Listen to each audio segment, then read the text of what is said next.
একটি গোষ্ঠী পহেলা বৈশাখের আয়োজনকে ধর্মের মুখোমুখি দাঁড় করিয়ে দিয়েছে, কিন্তু এই আয়োজন কোনোভাবেই ধর্মের বিপরীত কিছু না, এমন মন্তব্য করেছেন সাংস্কৃতিক ব্যক্তিরা। তারা বলেন, বৈশাখের আয়োজনকে সময়সীমা বেঁধে দেয়া কোনোভাবেই মানা যায় না।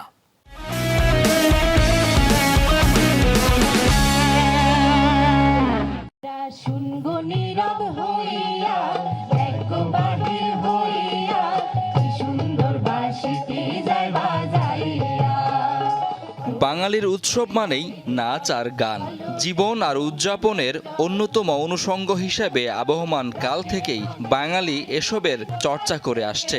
পহেলা বৈশাখের আয়োজনে তা তো মূল অনুষঙ্গ।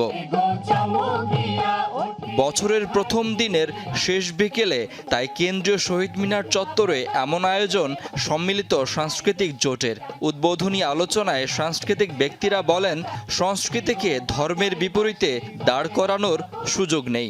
ধর্মের বিকৃত ব্যাখ্যা দিয়ে জনমনে একটা বিভ্রান্তি সৃষ্টি করা হচ্ছে, যার ফলে গ্রামের সরল মানুষরা বিভ্রান্ত হচ্ছে।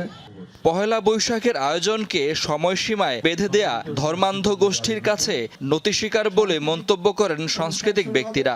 21শে ফেব্রুয়ারি বিজয় দিবস, স্বাধীনতা দিবস, সকল ধর্মীয় অনুষ্ঠান, দুর্গাপূজা, ওয়াজ থেকে শুরু করে সকল আয়োজন যদি সন্ধ্যার পরে হতে পারে, কোনো সময়ের বাধ্যবাধকতা না থাকে, তাহলে বাংলা নববর্ষের ক্ষেত্রে কেন আলাদা এই নিয়ম?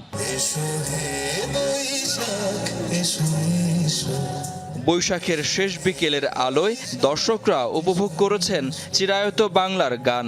বাক্যমাল্য হয়েছে নতুন দিনের আহ্বান, নাচের মুদ্রায় ছিল ঐকতানের প্রয়াস। শাকিল হাসান, যমুনা নিউজ, ঢাকা।